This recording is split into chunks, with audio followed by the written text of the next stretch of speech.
just being authentic in like the products you represent. Like I know for me as an athlete manager, that's like the number one thing. I think every brand wants the people who's representing their products to just like love the products genuinely. So that is definitely, from a brand standpoint, I think number one.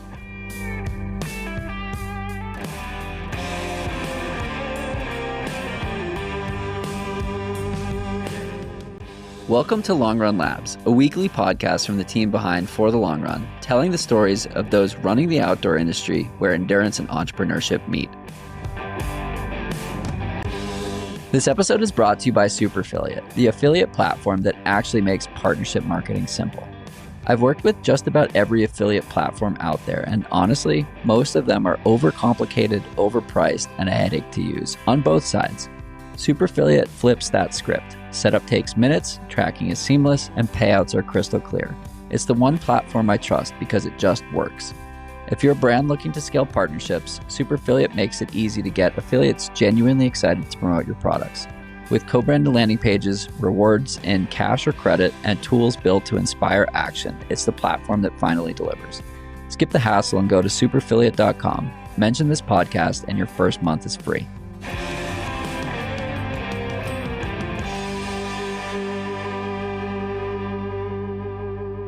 And welcome back. We have Anton Krupicka and Kelsey Quinn here in Boulder, Colorado. We are getting our sauna on. This room is going to get warm despite despite the air conditioning rocking, but thank you both for being here. Yeah, thanks for having us. Yeah, thanks for having me. Of course. So we always ask some tough questions to start this podcast. We'll start with Kelsey. Who is Kelsey? My name's Kelsey. I do sports marketing for La Sportiva. So that's everything from athlete management to events and other partnerships with nonprofits. Awesome. Anton, Tony. Who is Tony? I'm a mountain runner, and I've been an athlete ultra runner for almost 20 years.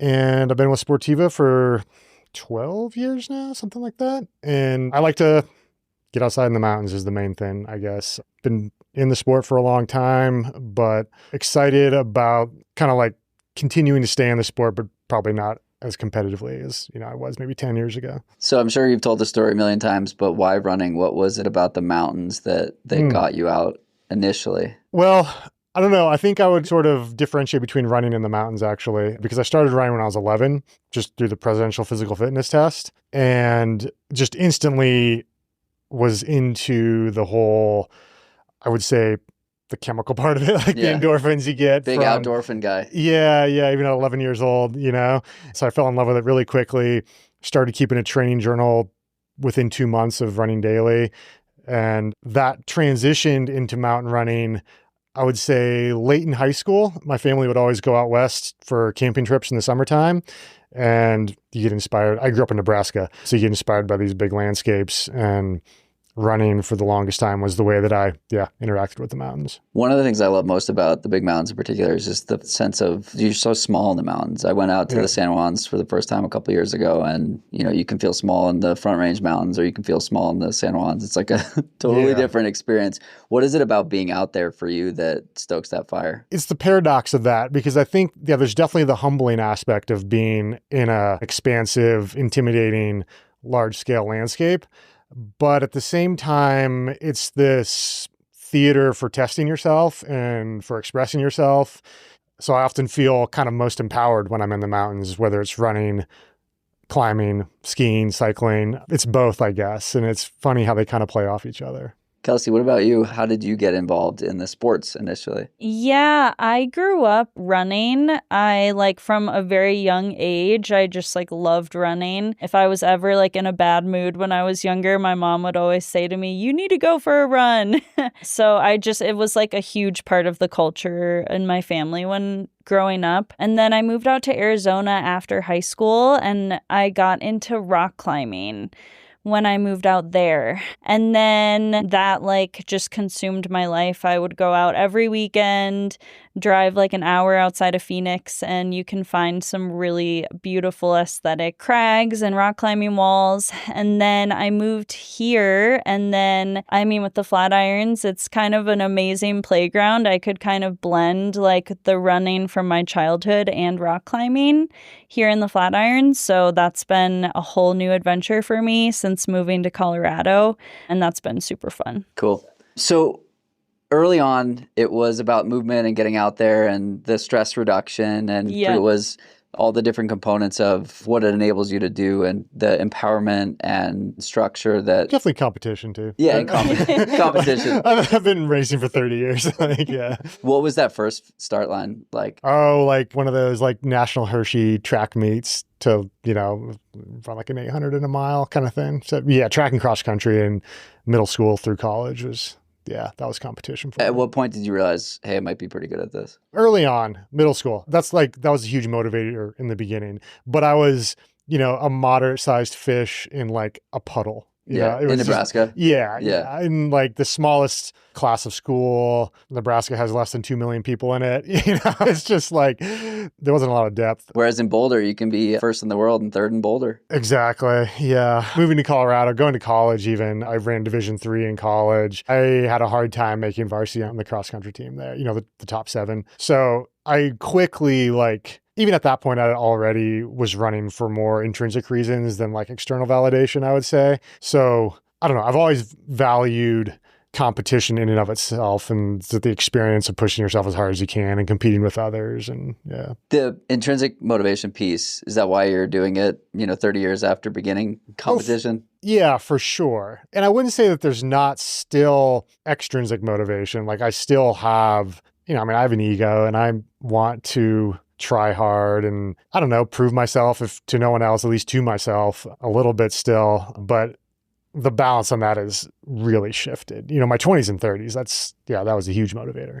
You've run some of the top races, competed with some of the best in the world, and you're still out there getting after it. I'm curious your perspective on the evolution of trail and the evolution of racing, since your first crack at Leadville, Western States, these events that have, we saw millions of people watch the live stream at Western States this year. Like, talking about the difference, and then I'm curious on the brand side as well. Like, how are you seeing that evolution? Sure. Well, first, it's funny that the main difference over the last, call it 40 years. I mean, you can go back to like the 80s at Western States, and you have guys like Jim King and Jim Howard, like going head to head, like really intense competition. So that aspect of it, of people pushing themselves, competing, having just epic days out there, that's the same. It's always been that, and it still is that. It's just more people are paying attention now. That's the main difference. And as a result of the attention, brands and companies pay attention. And so then it kind of snowballs and people have more opportunities then. And then like it's more eyeballs on it and, it builds. But the act itself is the exact same thing. Like, you go to Western States this year. I guess we'll just talk about that because UTMB hasn't happened yet. And there's people are just walking in the last 20 miles and they're in the top 10 in the race, which the human body and the experience of trying to run 100 miles as fast as you can, that'll never change. People always get humbled by it. People always have memorable days. Yeah, I would say the industry side of it is the biggest difference over the last, call it 10, 15 years. I did a podcast with the Palettis of UTMB, and I asked them, how do you keep the integrity of the sport while watching it grow? And they gave an answer, and it was, basically what you would expect. It's a question I've wanted to continue asking, particularly people who have a really good eye on the sport and have been in it for a while or have been at the highest level. For you, how do we keep the integrity of like what you love most about the sport while enabling brands to come in or stay in and help professionalize it, help make it possible for athletes to focus on performance and not, spend their energies elsewhere? Like, how do you keep that integrity or that vibe? Well, that's the thing. I think the key thing first is defining what integrity even means in that context. Like, there has to be a common set of values that everyone agrees upon. Like, these are the things worth paying service to or preserving in some way. And I think that's a messy conversation in itself.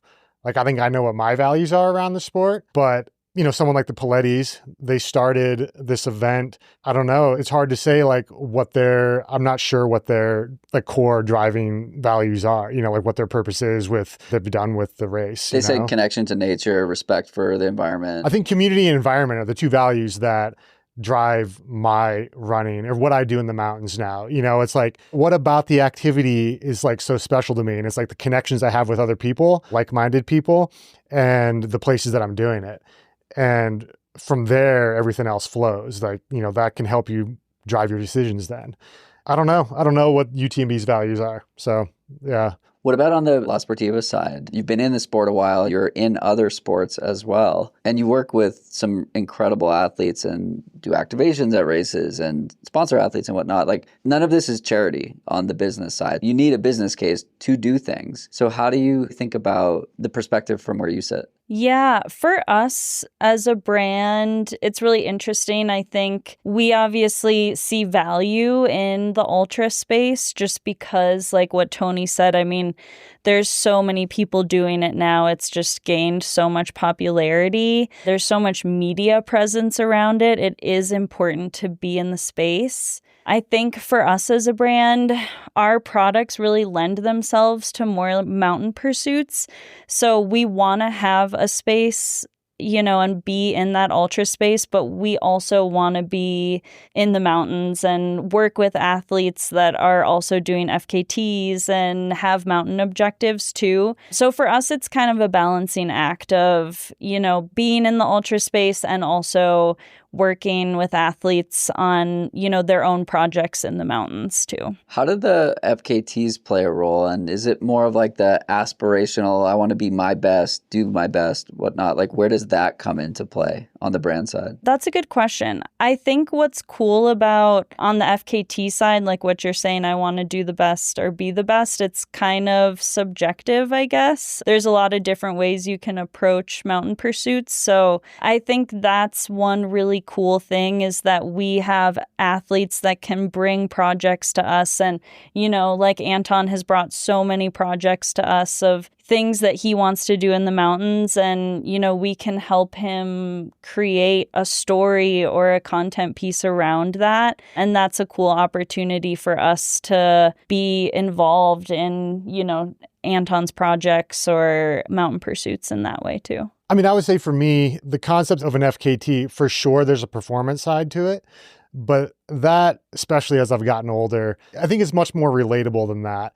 In that, I think the cool thing about an FKT is you can highlight a classic route. If you just go on the FKT website, it's a good way if you're in a new zone, be what's the cool thing to do here? What's the kind of the most classic, interesting, aesthetic thing to do in this area? And that I think can be, it gives a framework then to challenge yourself, and everyone can go at whatever intensity they want to put into it, whatever level they're at. I just really like having a framework, an excuse really to focus on something, develop a relationship with that place, and then give my best effort on a given day. Show up as the best version of myself in that environment, in that terrain, in that context.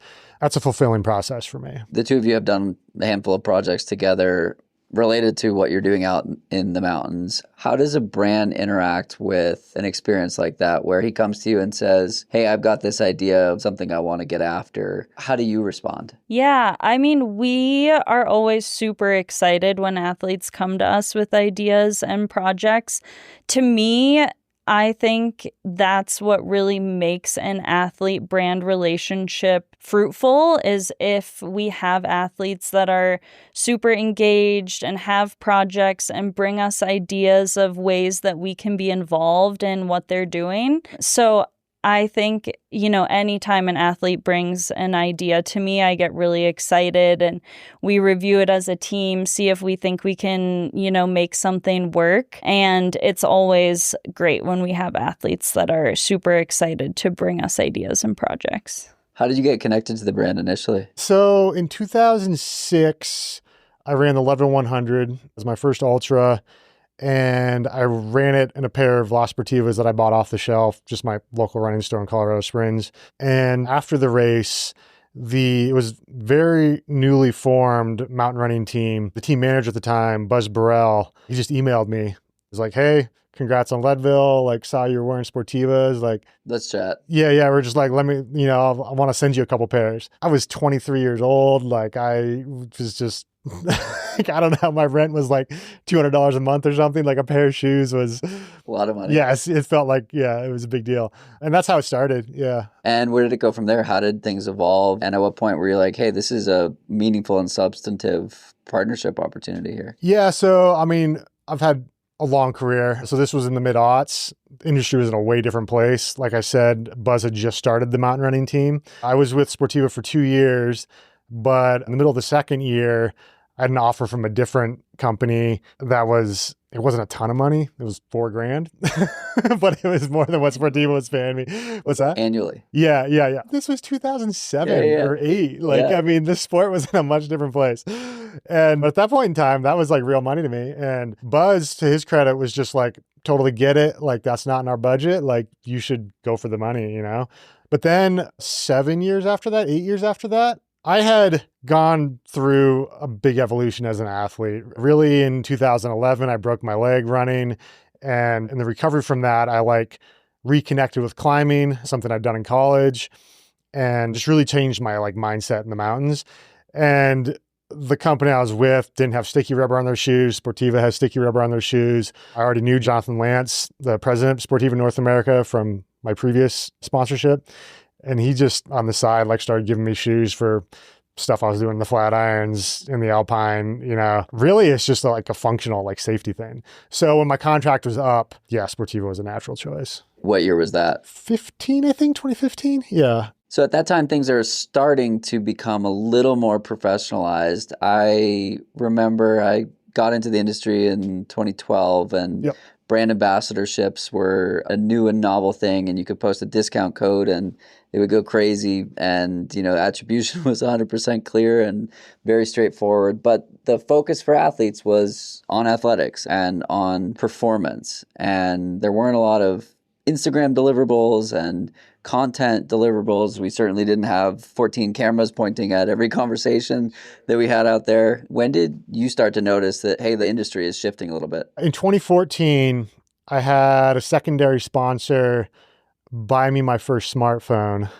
because they wanted me to get on Instagram. I was still on a flip phone in 2014. So, that's a pretty big indicator. So I started an Instagram account. And I would say the teens then were this time of, maybe it was a bubble, I don't know, but it seemed like it was really easy to connect with followers, easy to connect with brands. And then shortly after the pandemic, Meta or whoever just shifted things drastically and clamped down on stuff and changed the algorithms around. And it just seems, social media now just seems like a waste of time almost. But so there was a decade there where it was the heyday. Real good.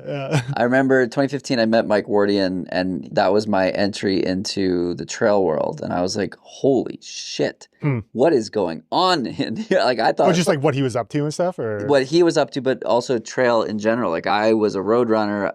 Only at the time I didn't know about trail running. I didn't know about ultra running. And I was 26 miles is very far. What are you guys doing? Mike had a few years where he raced more miles than I ran. And so that was my experience getting into trail running. Then I met Devin Yanko and all sorts of other incredible people. And to your point, 2016 through 18 was a really fun time where online interactions were meaningful and real. You would meet up with people at races and it was everyone was there for very similar reasons. Yeah, it was just, there was a one-to-one connection on digital platforms that just doesn't exist anymore. There's so many filters put up by the companies. You know, it was an easy way to really grow the community, really connect with people. And I liked Instagram back then.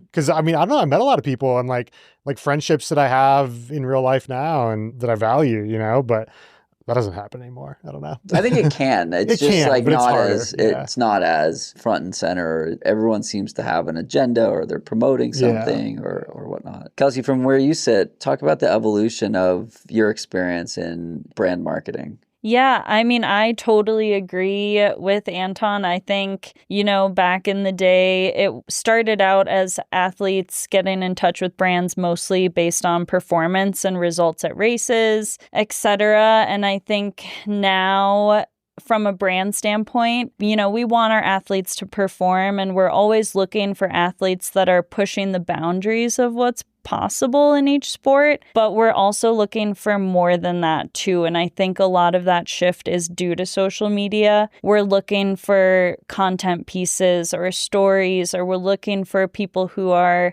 maybe started a run club in their local community or are activists or have something more to bring than maybe just the performance side. So I think that's been a big shift. I had that exact conversation with Yuri Oswald from GU. He's the athlete manager over at GU. And we had a conversation on this podcast, and I asked him, I was like, how do you make decisions around who you sponsor? He was like, yeah, performance is interesting, but like I want people who are interesting and are doing something beyond just running. And so he looks for people who are coaches or who are active in their community or who care about people of color or different components of representation and whatnot. And you have to stand out in some way, right? And on one hand, it's like, it'd be nice if athletes could get sponsorship from just winning races. And at the same time, like, is there some benefit to that balance where it isn't just all about performance? Yeah, I think the hardest thing is, and this is with anything in life, is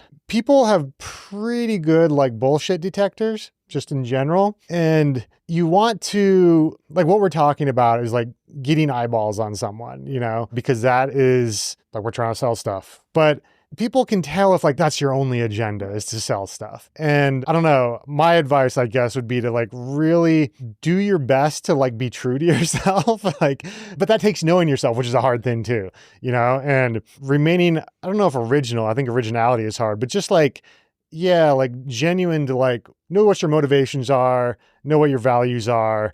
And people pick up on that. Like they can tell like when something's coming from a place of authenticity instead of, I don't know, just selling something. It's hard though, because how do you garner an audience without, I don't know, this is the cool thing about races is that it's this common ground where people meet up to do the same thing. And it's a common relational, like everyone knows the Leadville course. I know I'm just sitting here looking at the Arkansas River Valley. And so you can like show up to a race and like, oh yeah, Hope Pass, it's hard. And there's an immediate point of connection, So that's why things like races are important. I don't know. It's like the fabric of what the culture is. I don't know, going down a lot of different paths. Yeah, I think there's value in both. And I think your point about just being authentic in like the products you represent, like I know for me as an athlete manager, that's like the number one thing. If someone doesn't already use and love our products, I'm not going to add them to the team, because that's the absolute number one most important thing is that I think every brand wants the people who's representing their products to just like love the products genuinely. So that is definitely from a brand standpoint, I think, number one. I did a conversation with Finn Melanson a number of years ago, and we did like 2.5 hours on athlete sponsorship and creator sponsorship. And we offered to have some conversations with athletes to help pick up partnerships and whatnot. And I was like, it's quite simple, actually. Look at the stuff you're already using. Look at what's on your body. Look at what's in your refrigerator. Look at what's in your home and reach out to those brands. And I remember two people in particular, Abby Hall and Reed Burrows. And they both came out with like 3 to 5 partnerships from things that they already use. Reed is working with Everyman Jack, and he's like, he has this dope beard. And he's like, I get to show off my beard for brand partnerships. I've been pitching Roughwear because we have so much Roughwear stuff, and it would be fun to just like post photos of a dog and have it be a brand deliverable. And so it's just like the stuff that's fun versus you don't need to stretch, right? Like the gels that we use on a daily basis, the shoes, the sauna, the food, I wanted to do a deal with a company that makes applesauce because I was taking applesauce, Mott's. I was like, why doesn't a runner have a deal with Mott's yet? Because it's just like, it's so logical. So from your standpoint, what creates that successful partnership? I know initially you mentioned when athletes come to you with ideas and things that they're looking for support, but like what builds that relationship? And to just go a little bit further on it, I talk about brand versus performance marketing all the time. And so I define brand marketing as the storytelling, the awareness, the top of funnel, good vibes really, and the feelings you have when you think about La Sportiva or Scratch or Tail, whatever the brand is, Leadville. And performance marketing is like squeezing the juice out of that lemon into conversions and seeing hard dollars come out of the brand marketing and all of the nice things that people are doing and saying out in the world about the product. So I'm assuming you're focused on the brand marketing side of that conversation. But how does La Sportiva think about brand marketing and successful partnerships with athletes? Yeah, that's a great question. And it's something that we talk about internally all the time. For us, I think a successful partnership with an athlete really just means they're really engaged with the brand and, whatever projects or things that they do, maybe it's, like we said earlier, maybe it's a runner that started this amazing run club in their local community, we want that person, if we're working with them, to get us involved. Like, how can Sportiva be involved in that group run? It's not just about the fact that they have it, but like, how can we be a part of it? Whether that's, bringing demo shoes for those people to try on or getting discount codes to those people. Like, how can we kind of integrate our brand into our athletes' projects? I think that's really what builds a strong partnership, is that collaboration in those projects. If you want to go deeper into the conversations we're having here, subscribe to the Long Run Labs Substack at longrunlabs.substack.com. We share insights, stories, and tools to help you go further in running, business, and life. This episode is sponsored by Eternal. Eternal is a science-backed preventative health company built for anyone who takes their health and training seriously and wants to live up to their peak. Located in San Francisco and New York City, Eternal provides comprehensive, integrated primary care services in addition to advanced testing and personalized health planning. They go beyond your biomarkers and data to provide real answers to any of your health concerns, from proactive care, acute care, and expedited referrals to performance testing, physical therapy, and personal training. They're healthcare providers that care about you and the lifestyle you strive to live. Whether you're trying to hit a PR, avoid injury, or simply want a better handle on your health, Eternal gives you the full picture and a plan of action. It's the kind of primary care I've always dreamed was possible. Thanks again to Eternal for supporting personalized, evidence-based care for athletes like us. And how do events play a role? Like, you guys have been a sponsor of Leadville for a long time. That's a marquee event in the sport as well as for the brand. How do you interact with that? Yeah, we think event sponsorship is really important. And of course, Leadville is a huge one for us. I think that is one of the marquee ultras. And it's in our backyard, so we love it. We love going up to Leadville. It's such a great place. So yeah, we definitely think it's fun for us to have a place where our athletes can go and test themselves. And it's just a place that really brings the running community together too, which is one thing I personally love about races. Is it's so cool to see the community come together. And I think the run space is really unique in that way. I work in the climb space too, and climbing there, they just don't have that. There's maybe some climbing festivals here and there, and those are amazing to see the climbing community come together. But I think the run space has always had races as this outlet where everyone can get together and meet and just encourage each other to try hard. And that's really cool. So I think it's important for brands to be in that space and encourage that community. That's important to us as a brand. How do athletes play a role in the activation of that sponsorship? Yeah, I mean, of course, racing. I know, Anton, we've had Anton up in Leadville, almost every year to do some sort of activation around the race. What's the purpose of that? Really just to get people together and to talk about the race, right? It's fun so many athletes put so much energy into training for a race and the big race day that it's nice for athletes, I think, to be able to connect on how all of those things line up coming to the day of the race. It kind of creates a space where runners can connect with each other on all of the things that lead up to race day. Yeah, I would agree with that. I mean, these little towns, they get taken over by runners. Someplace like Leadville, it's a couple thousand people most of the year. And then with crews and pacers and everything in town, it probably doubles or triples in size on race weekend. And yeah, it's just people all interested in the same thing with the same objective, gathering and sharing stories, really. Put numbers to it. Leadville has 3,000 residents, and throughout the summer, it's close to 9,000 as a result of the Leadville Race Series. So it's like a boom for the local economy, and it's essential for the local Yeah, I mean, because there's a race every couple of weeks, but then people are training up there all the time, all summer too. Yeah, I lived in Leadville for 2 summers working there. The race weekends are insane all summer long. I drove through there en route to Aspen this past weekend for a race, and it was packed, right? They didn't have a race weekend, I don't think. We were down at Turquoise Lake, and all the parking lots were full, and we went through Sugarloaf Campground and saw a friend, and everything was full. And it's a town. We went to Leadville Mountain Outdoors and bought a bunch of fuel and stuff because we forgot it. And it's just like really cool that the town is full year round. And I have a partnership, as I was saying, with the tourism board. And it's essential to the success and the health of the town to have these events and to have recreation as a major economic driver for that city. They're not, mining like they used to. They need another source of tourism. Yeah. And I would say Leadville, I mean, that very reason was the actual reason for the founding of the event, was to save the town. Yeah, economically save the town. And as a result, I feel like the Leadville 100 and the race series up there has always, as an organization, leaned into that aspect of getting people excited, having them all connect, come to town. They do a training camp. Whereas other events, maybe it has a little more grassroots feel to it or something, because it's the event is just the race and that's what it's there for. But the town is completely involved with the Leadville stuff. And so I don't know.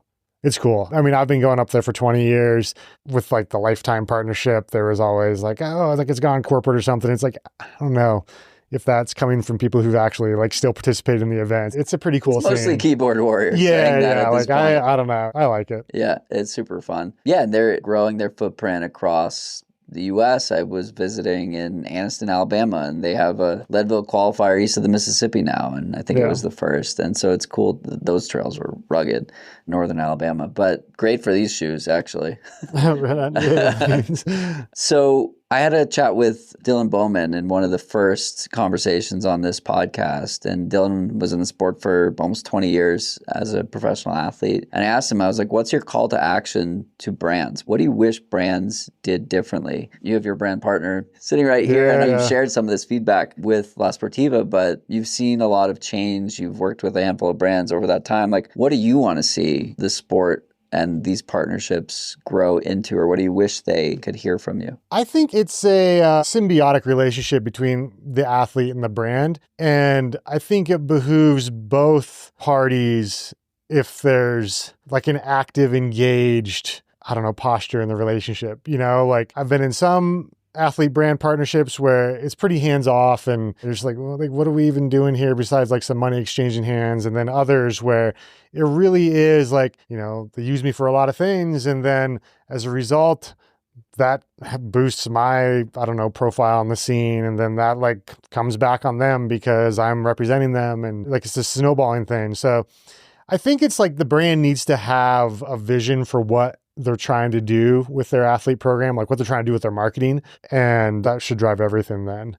I don't know. I think some brands kind of just look, okay, what is everyone doing? And so we'll do the same thing. And I don't know. Comes back to values all the time. And Kelsey has been behind the scenes, I guess, at Sportiva longer than I have, but I've been with the brand for a dozen years. And we were talking earlier about what are the values of UTMB, for instance? It's someone like Sportiva, they really walk the walk.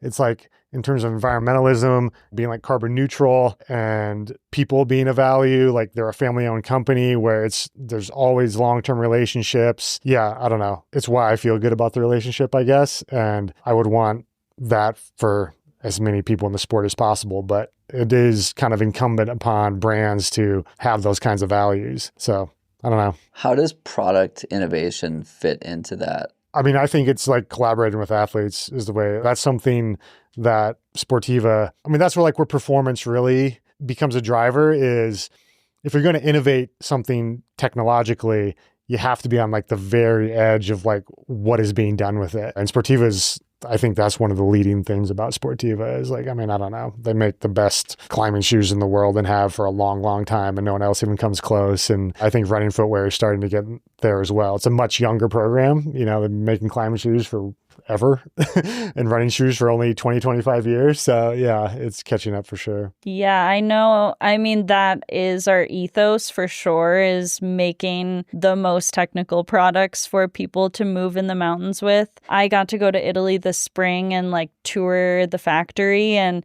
it is so cool just seeing our mountain boots and climbing shoes literally like made by hand in the factory. And I think on the athlete side, it's cool. Like we really take athlete feedback on all of our products, and kind of going back to what we were talking about before with like how can athletes really benefit and foster a good relationship with the brand.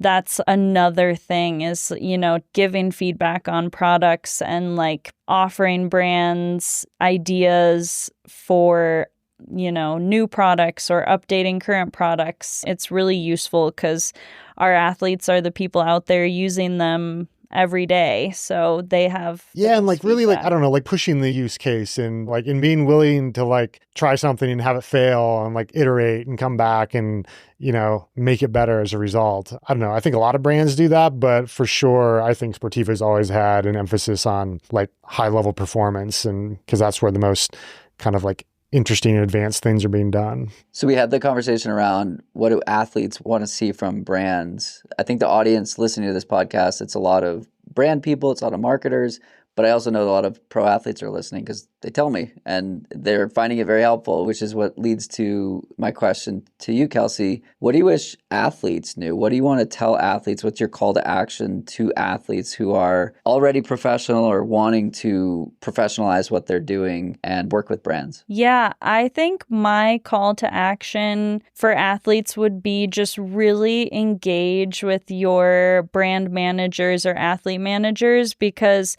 I think that's one of the hardest things for me as an athlete manager.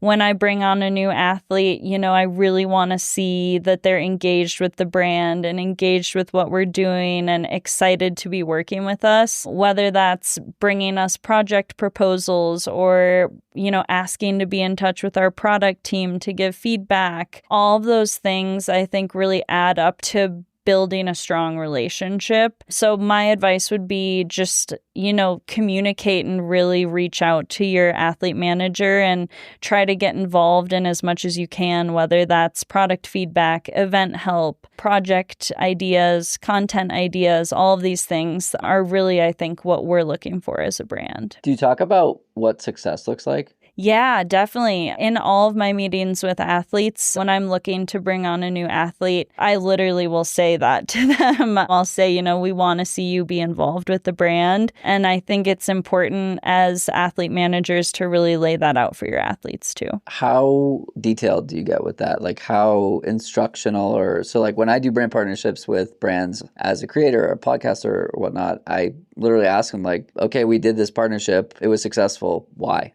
Yeah. Do you go that direct with the athletes? Do you feel that's not necessary? At Sportiva, we definitely will talk to athletes if a campaign is successful or not, but I don't really like to get too nitty-gritty with athletes. I really want athletes to come to me with what they're excited about. That's kind of been our approach since I've worked with Sportiva. We really want to amplify what the athlete is excited about. So sure, we definitely have campaigns and things where we ask athletes to participate in, but we also want the athlete to show up authentically with what they're excited about. So I don't really like to put too many parameters on what they can or should be doing. Got it. And do you find that often it's the first time that the athlete has had that conversation around what a successful partnership looks like, or are they used to hearing it laid out like that? That's a good question. I actually don't know. No, I haven't ever had an athlete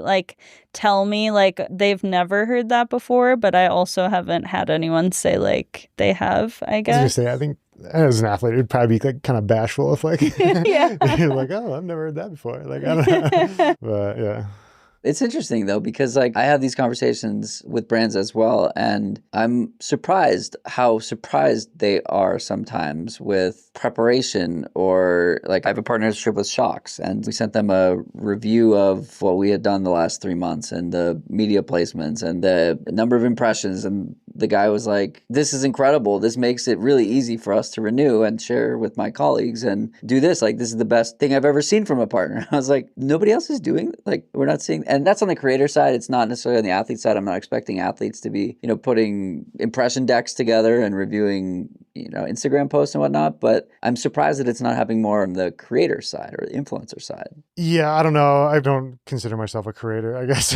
From the athlete side, like that is like always the tension of like, and it goes back to that performance versus brand marketing. And I think, I don't know, maybe I'm wrong, but I think it's a mistake to try and enforce performance marketing on an athlete team, because you're talking about... It's not the goal. No, it's a bunch of human beings. Like, Right. It's a bunch of individuals. Right. It's not a bunch of computers. And sure, that could just be like my personal persuasion too. Like, I don't have interest in the numbers, and like I've never really gotten personal validation from any of that.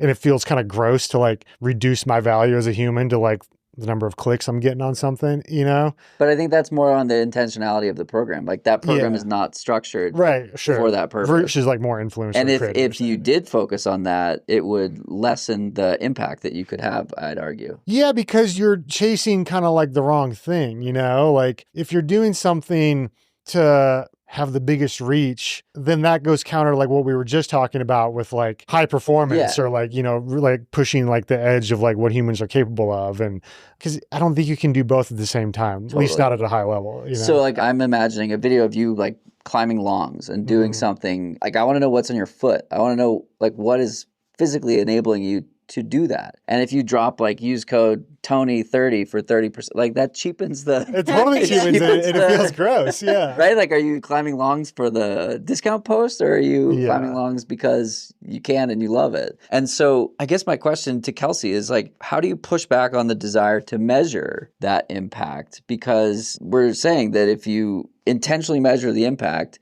you will cheapen the impact. And at the same time, like if you only do brand marketing, you'll grow slowly.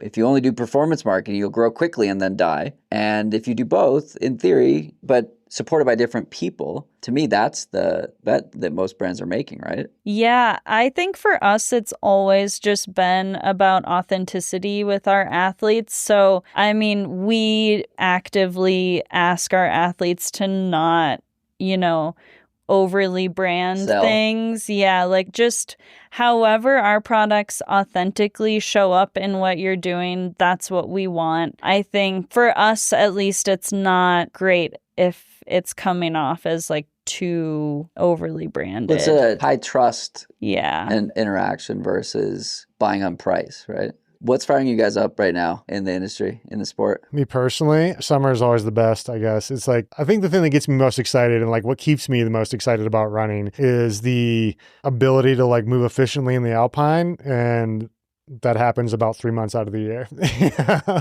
Things get inefficient really quickly when there's snow on the ground. So it's August 4th. When was the last time you touched snow? Well, like last week, because there's still snow on longs, But yeah, so for me, that's what motivates me to like maintain fitness throughout the year, stay healthy enough to do that, so that 3 or 4 month window, like June to September, I can be spending as much time up high as possible. And especially as I've like gotten older and moved away from competitive running, the technical side of it is really what gets me fired up. Boulder's a very unique place where there's a very rich, involved community in that intersection of those two sports. That's not the case, I would say, almost anywhere, really. Boulder's odd that way. Yeah, it's just like the energy, everyone just kind of like feeds off of each other, and they're kind of all doing the same things, and yeah, getting up high right now. Cool. Yeah, I would say the same for me. I was just telling Tony earlier that I got up in Rocky Mountain on Sunday, and it's just so beautiful up there, and it is starting to feel like fall is hitting in the Alpine, which is making me sad. So just trying to get up there as much as I can. I was out in Aspen this past weekend, and very much still summer there. It was so hot, and there were so many wildflowers. It was awesome. Yeah, wildflowers are going crazy right now above 8,000 feet. Yeah, we were up at like 10, and it was just like punch you right in the face. It was awesome. What are some of your favorite trails here in Boulder? Oh, here in Boulder, I mean, the classic that people probably know about, but is the best is like the Buchanan Pawnee Loop and the Indian Peaks. I would say the Indian Peaks are underrated, but the trailheads are always completely full, so they're not underrated.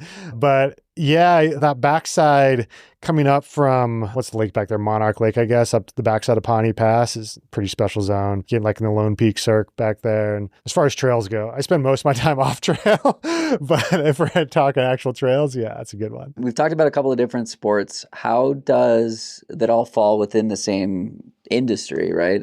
Being outdoors. How does La Sportiva and how do you think about specialization in a couple of different niches and growing in those niches whilst, again, staying true to the core and the ethos of the company, right? Like you're not focused on road carbon super shoes. You're focused on shoes that help you move well in the mountains. And if it's snowy or icy here in Boulder, like reaching for those versus something else. Yeah, we exclusively make products for the mountains. So I don't know if we'll ever make a road shoe, but I guess you never know. But we don't have plans to currently. I think our products really lend themselves to mountain pursuits. And on the athlete side, it's really cool because we have so many athletes that are, multidisciplinary and, maybe they run in the summertime, but they ski in the winter to keep fit for summer. And it's really cool to have our feet in so many different disciplines. And pun intended. Yeah. And it's cool that so many athletes like cross in between all the disciplines as well. How does it make it difficult on the company side to have your products in different spaces? Or does it? I don't think for us it has been super difficult. I mean, really, our 3 disciplines are rock climbing, running, and skiing. So I know there are so many companies out there that are even more spread thin than that. I think 3 is pretty manageable. And it's really cool to work in those disciplines and kind of see the differences in those communities too. So I know you've mentioned a couple of those that you do personally. Do you do all 3? I run and I climb, but I go down the mountain on a snowboard. So I actually have dabbled in skiing since I've started with Sportiva, but I'm more of a snowboarder. So do you find that it's essential to be in the sport to really understand what Tony and the other athletes are going through? Like, does that help you do your job better? Yeah, absolutely. I think that you do need to have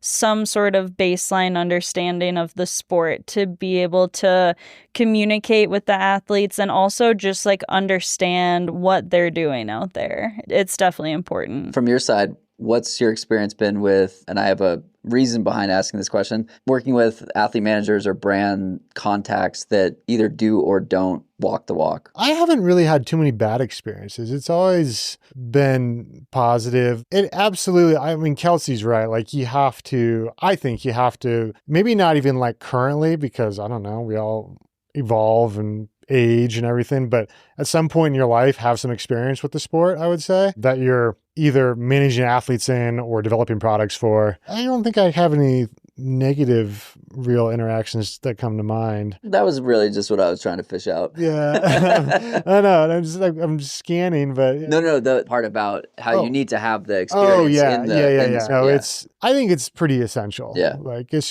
it's like anything. Like, how can you talk about something without having direct experience with it? I think a lot of people listening to this, or some people listening to this, don't yet work in the industry but want to. So that's kind of where I was going with these questions. But to push on that even more, how did you get into the industry and what guidance do you have for somebody else who's looking to break into the outdoor industry? Yeah, that's a great question. How I really got into the industry was actually working the Ultra booth as a brand ambassador at all of the rock and roll marathon expos. So that was kind of like just a right after college job that I did on the side of my full-time gig. And so then I think my passions kind of just led me to want to work in the outdoor industry.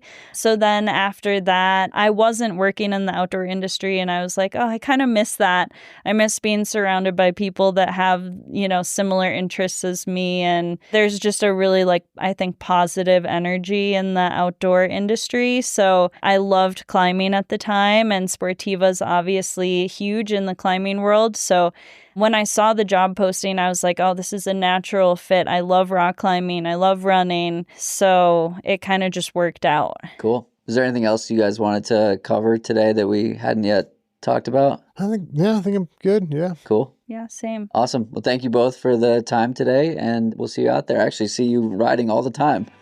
Yeah. Right around that corner. Yeah. I mean, I commute a lot. This time of year, I'm typically running a lot, but, lately, a couple little niggles, I've been on the bike a little more. But yeah. So it goes sometimes, huh? Awesome. Appreciate it. Thank you. Thanks for tuning in to this episode of Long Run Labs. If you like this episode, make sure to subscribe, leave a review, and share it with someone who's building something of their own. We'll be back next Tuesday with more stories at the intersection of endurance and entrepreneurship from the people shaping the outdoor industry in ways big and small. Until then, keep showing up, keep asking questions, and we'll see you out there.